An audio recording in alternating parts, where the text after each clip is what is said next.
And good morning, everybody, and happy kickoff Sunday right here. And welcome to this edition here once again of Show Blitz here of the Menace Steel podcast. Or, of course, yours truly, Charles Prodigy Richey here, as we are just less than 5 hours away from kickoff happening today. Pittsburgh Steelers, they'll be on the road today versus Cincinnati Bengals, begin the 2022 campaign, the 90th season of the Pittsburgh Steelers, and going into a classic AFC North battle, defending AFC champions right now, the Bengals right now, looking to be a legit threat for years to come, and a serious contender, maybe Super Bowl aspirations, who came up just shy at the end of last season versus the LA Rams. Steelers right now find themselves in a position where they haven't been in a long time, a losing streak versus the Bengals here. They're on a three-game losing streak as of late. And it's been a while since the Steelers have been through that. I mean, of course, when you consider, when the Steelers won 10 in a row off them in the regular city beginning in 2015, the second game of that season. They split the two during that season where they lost at Heinz Field, which is now Acrisure Stadium, of course. But then they were able to get even with them two times that year, including the playoffs. A wild roller coaster playoff round in the wild card round that year, where it came down to a field goal. Had command of that game. Steelers looking to find a way to pick themselves up, get back in business right here. Outside that, in recent memory, as far as in this past decade, the longest losing streak here in the 21st century versus the Bengals has been a two-game losing streak, and that was between December of 2005, where Steelers lost at Heinz Field. Bengals would go on to win the division that year. Steelers would get the last laugh of the Super Bowl, but then they would also go lose the following year, once again at home to the Bengals. And here we go right now. Like I said, the Steelers begin the 90th season and looking to start a new era, so to speak, right now. Steelers, for the most part, find themselves in a very unique situation right now, as everybody's been getting used to Ben Roethlisberger for the previous 18 seasons now. Not anymore. Who is now officially retired. That happened in January. And here we go right now. The Steelers right now, who are going to be right now, for the most part, trying to make some real good splash right now. I really believe this division right now can be wide open. I mean, for everything that has been going on right now. I mean, you look at like all the signings they have made in the off season right now. I mean, just little by little. I mean, what they've been able to do. I mean, the Steelers are, for the most part, have really done their homework on a lot of stuff right now. And you take a look at how they've been able to put this thing together. I mean, and here we are right now. Got a few familiar faces right here still sticking around right now. And just to give everyone a little recap, too, by the way, remember the captains for this year, which was announced this past week. Najee Harris, who's in his second year right now, he will receive honors as a team captain. And then you also got, once again, Cam Hayward, Miles Kilbrew, Mitch Trubisky, and TJ Watt. So other than Cam and TJ right now, those are the two familiar captains. Remember, TJ wasn't the captain last year. Instead, it was his brother, Derek Watt. But, I mean, here we go right now. I mean, a lot has been said leading up to this point. Really a team that really sounds, I mean, Mike Tomlin sounds very excited right now to be in this position and to find a unique challenge right now. I mean, certainly there is a lot of unknown, but as he was saying down with Bob Labriola today, one of the questions was asked: is the head coach quarterback relationship different than the relationship with our players simply because of the position? Mike Tomlin's response was saying it can be, but again, like I mentioned, it's the personalities, it's the men. It certainly can be. There are certainly more opportunities for it to be, but not a requirement.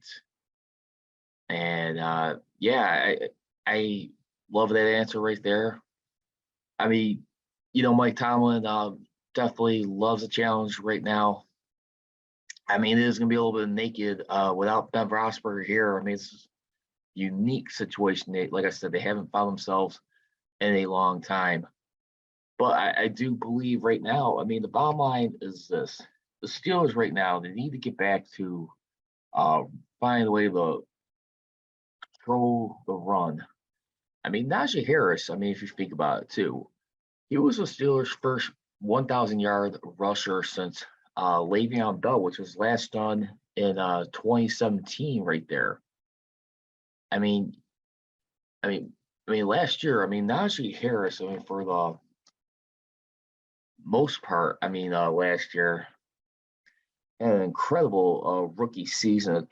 He had to earn pretty much all his yards behind a bad offensive line, but still, he averaged about nearly 4 yards a carry off of 307 rushing attempts for 1,200 yards.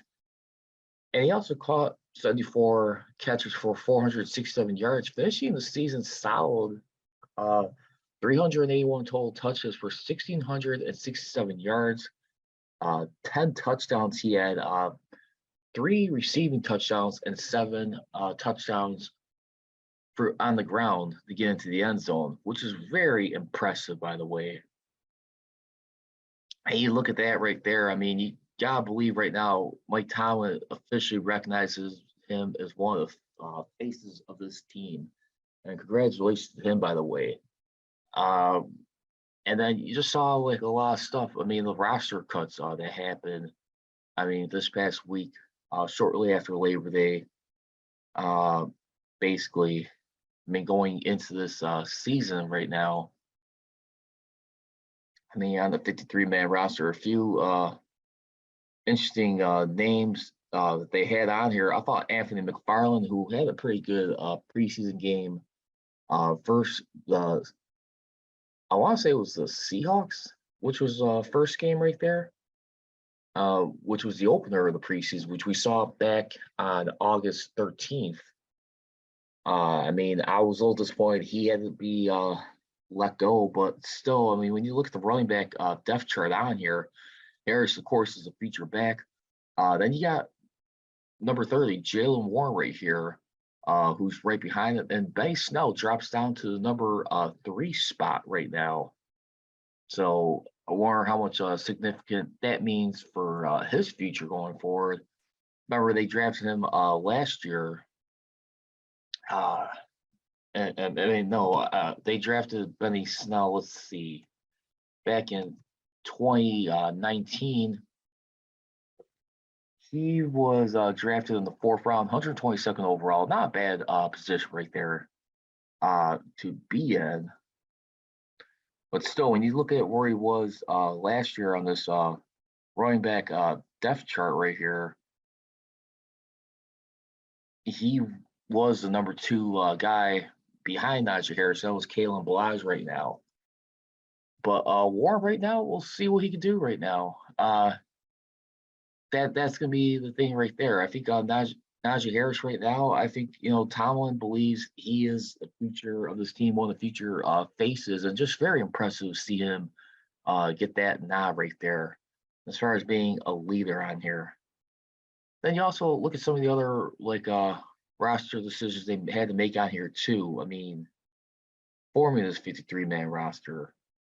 I mean, the releases that Anthony McFarland, he's on the practice squad. Let me take that back. But I mean, the releases that they made throughout the off season for this year. I mean, You had Daniel Archibald, who's placed on the retired list, defense lineman, Gennard Avery, outside linebacker, Doug Costin, defensive tackle, Khalil Davis, Jake Dixon. Trey Emmons was another notable name on here. Didn't really, I think, make the depth chart last year. Yeah, Lysius Gilbert right there too, who has been released. Trying to see if he's made out of back in the practice squad. No. And some other guys too, like Justin Lane right there, cornerback, who did not seem like he fared very well.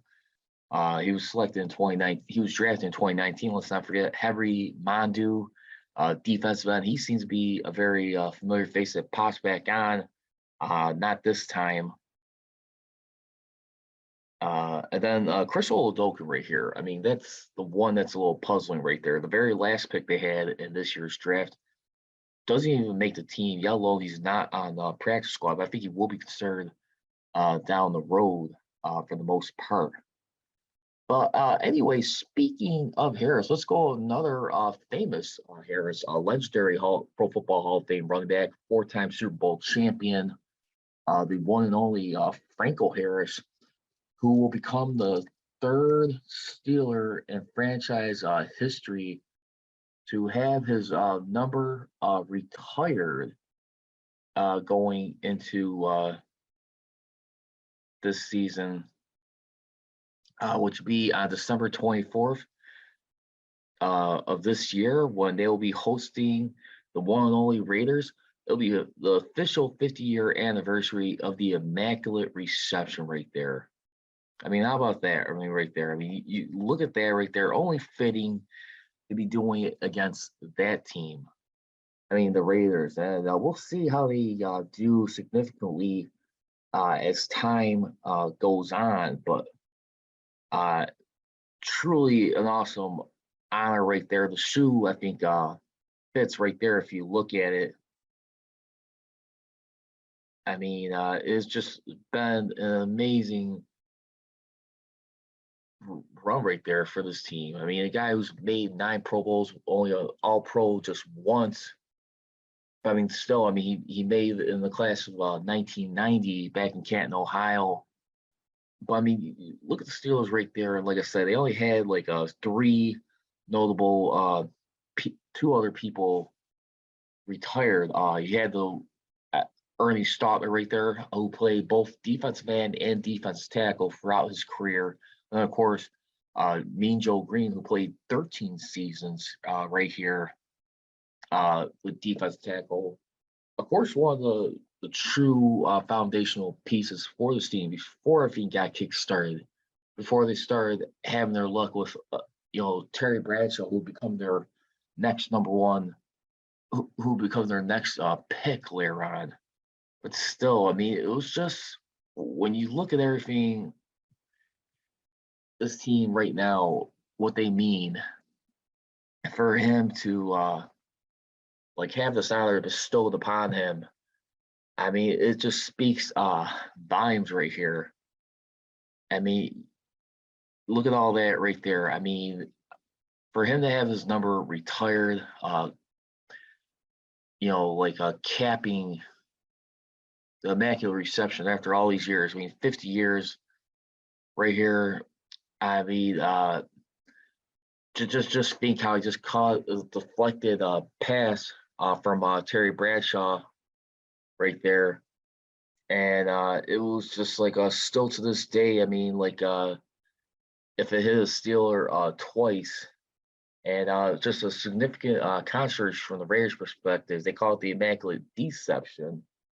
But still, nonetheless, I mean, Franco Harris, I mean, when you think about that group of character of the 1970s Pittsburgh Steelers, yellow from the Steel Curtain, Franco Harris, in my mind, I'm sure most people would agree that he was the clear number 2 leader on that team in terms of character and being a representative for that team and help, keeping them for winning years to come, not just as a family, but I mean, just a winning culture.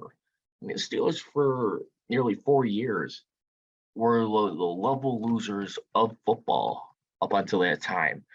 Don't forget, a lot of that time too, they spent in the NFC conference, which was the NFL conference long before they had the merger with the AFL, which became the NFC and AFC, beginning in 1970, which was the true official year of the merger, despite the Super Bowl beginning in 1966, still having separate leagues. I mean, for those first 4 years. But Franco, congratulations, man. Couldn't have been any honor right here for him. Moving on from that, right now, Mike Tomlin right now, 15 years starting off as a head coach to have consecutive non-losing seasons right here. I remember Mike Tomlin did beat the record of Mike Schottenheimer, who had 14 consecutive seasons of non-losing years right here. Don Shula, of course, was the very first one. His streak began in 1963 when he debuted as a coach. It snapped after the 1975 season. 1976, his first losing season was with the Dolphins, where they went 6-8. Then, of course, you got Marty Schottenheimer, both coaches who had passed away in the recent last 2 years were here. Marty Schottenheimer, who began his career with the Browns, his losing streak snapped beginning in 1998. Right there when he was coaching the Chiefs during this period. I mean, after that season, he would be let go. Took them to multiple playoff appearances, including 5 years in a row from 1990 through, no, 6 years in a row, excuse me, from 1990 through 1995 right there. I mean, still great company for Mike Tomlin to be in. As you know, Marty Schottenheimer has yet to be a Hall of Famer in Canton. I would personally love to see that happen one day, but I mean, he wasn't clutch in the postseason as much. Never got to the Super Bowl. That was the only difference between, you know, the other two coaches Marty Schottenheimer had. Mike Tomlin, Don Shula did win Super Bowls at least. I mean, of course, Don Shula edging out Tomlin with one more, but still, I mean, look at it right there. And Don Shula, who has a losing record in the Super Bowl with 2-3 for the most part. And here we go right now. But I mean, Tomlin, you gotta believe right now. I mean, just like he always says, loves smiling in the face of adversity. No question about it.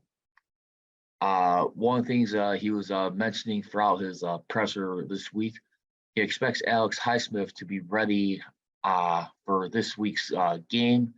Deontay Johnson, who had a shoulder and cramps following the finale against the Detroit Lions a couple weeks ago. We're going to get into the practice report in just a second here, but he seems like he's good to go for today.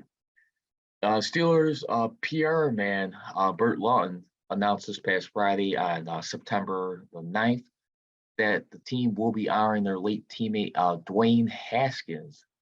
Remember, he got ran over this past April, and this was supposedly after hanging with Mitch Trubisky trying to get a team gathering. And just sad to see a young man's life be taken. Very sad loss for him and his family right there.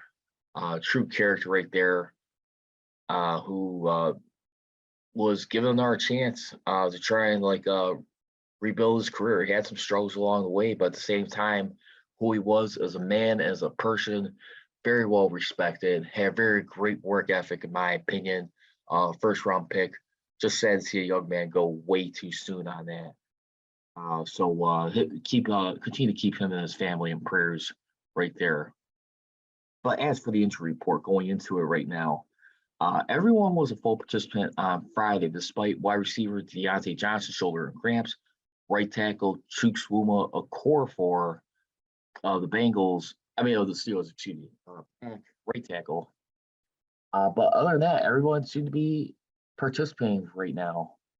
I mean, for this game, he also had Marcus Allen right there, who had hamstring. He was limited on Wednesday, but he practiced fully the rest of the week.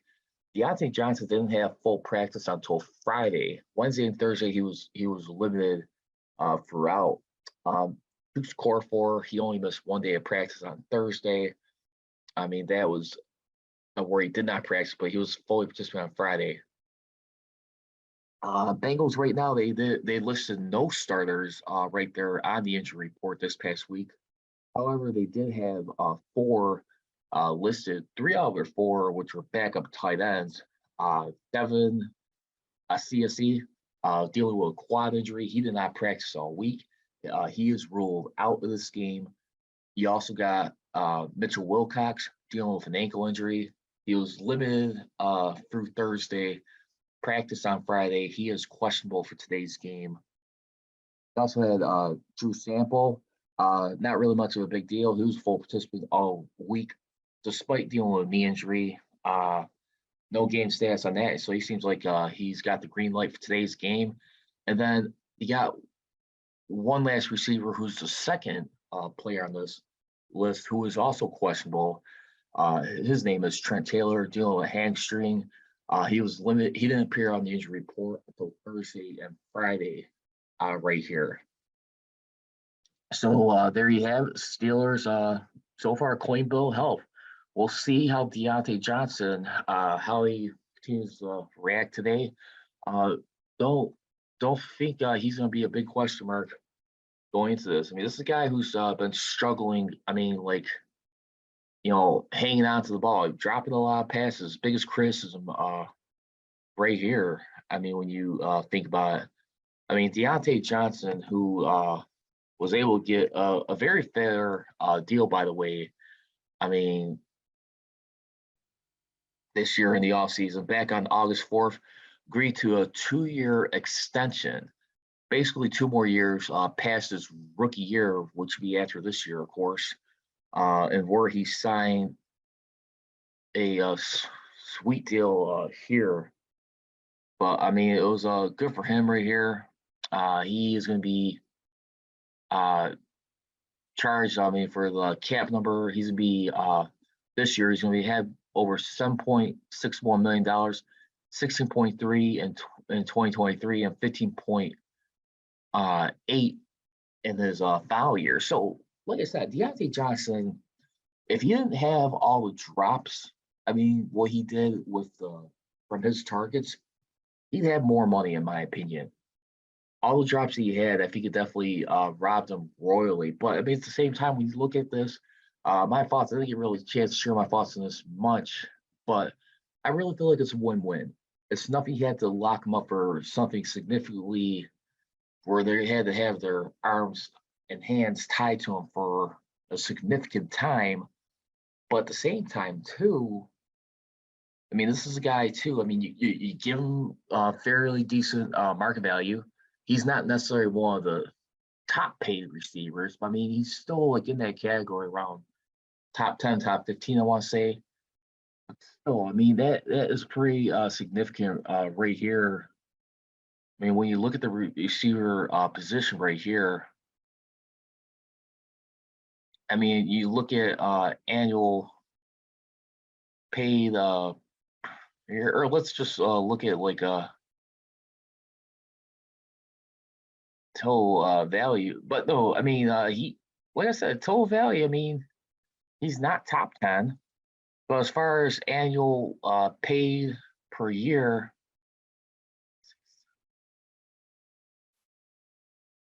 he's 17th as far as like annual paid, making over $18.35 million. So a very fair deal right there.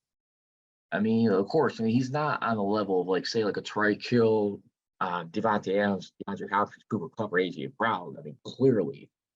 I mean, for the most part, he was leading his team in reception yards the last few years, too. I mean, this guy who's definitely been working hard, I mean, for his badge right there. And I could be any prouder of him. Also, real quickly, as far as aside from the injury report, the Steelers did place linebacker Heckler Richey on the practice squad and injured list and signed receiver Jakari Robertson to the practice squad. So there you have it right there. Currently on this year's practice squad, for the practice squad, as far as this year, the Steelers have 17 altogether. I mean, of course, with Hemickler, who's he has been released, but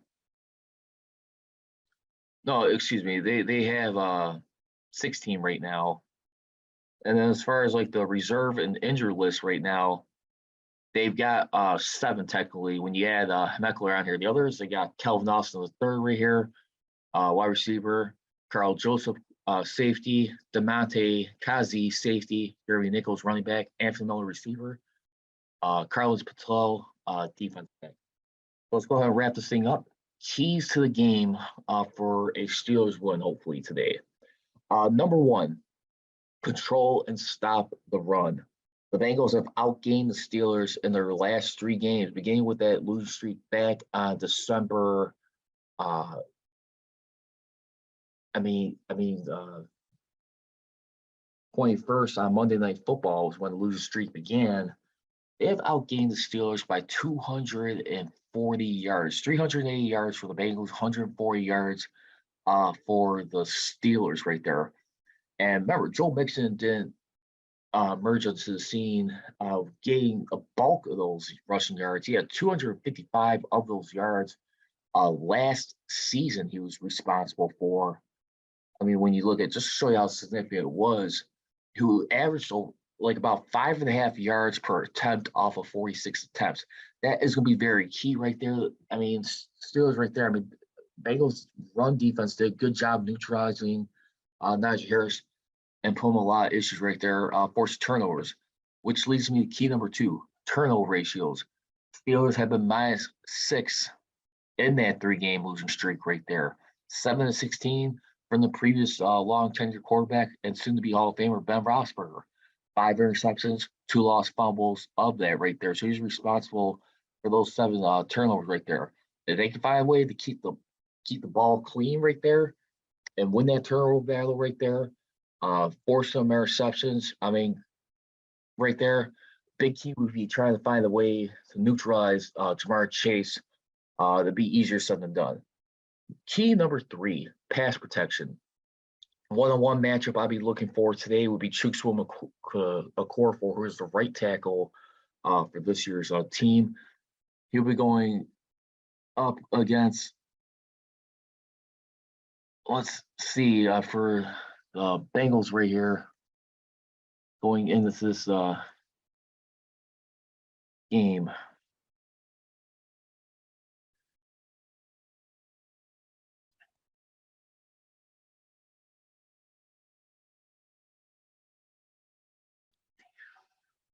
But anyway, I mean, Chukwuma Okorafor right there, he is definitely going to be a guy to watch out for on this game right here.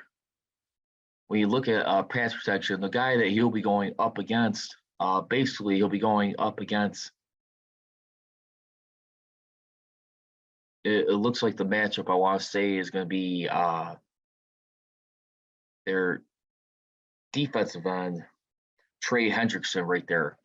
He led their team last year with 14 sacks right there. He's been a very dangerous. He's had a sack in each game versus Steelers last year. He's going to be a matchup for Chooks. May have his hands full with right there. Also, too, T.J. Watt versus left tackle Jonah Williams right here. Who T.J. Watt has been neutralized all last season. No sacks at all. Prior to that, he had 7.5 games during the Steelers' 10-game winning streak, including Watt's first 8 games. So he was used to winning up until that game in December 2020. That's going to be another match right there. So TJ Watt versus left tackle Jonah Williams right there. And last but not least, staying disciplined. Steelers last season had 106 penalties, which was 13th in the league. 23 of them coming off of false starts for a total of 44 on the offense. That's going to do it for this edition of the Showblitz here of the Man of Steel podcast. Once again, you guys can follow me at Prodigy Richey, at Man of Steel CJR, and on Instagram at Man of Steel Nation. And let's see if the Steelers can find a way to get this W today. Let's kick off the season right. Feel free to let me know where you're going to be watching the game at. And here we go, Steelers. Here we go. I go. Thank you for watching the Man of Steel podcast with your host, Charles Prodigy Richey, here on YouTube. Please make sure to hit that subscribe button. And for all the latest Man of Steel podcast episodes, feel free to download them on Mixcloud, Anchor.fm, and SoundCloud, wherever you get your podcasts.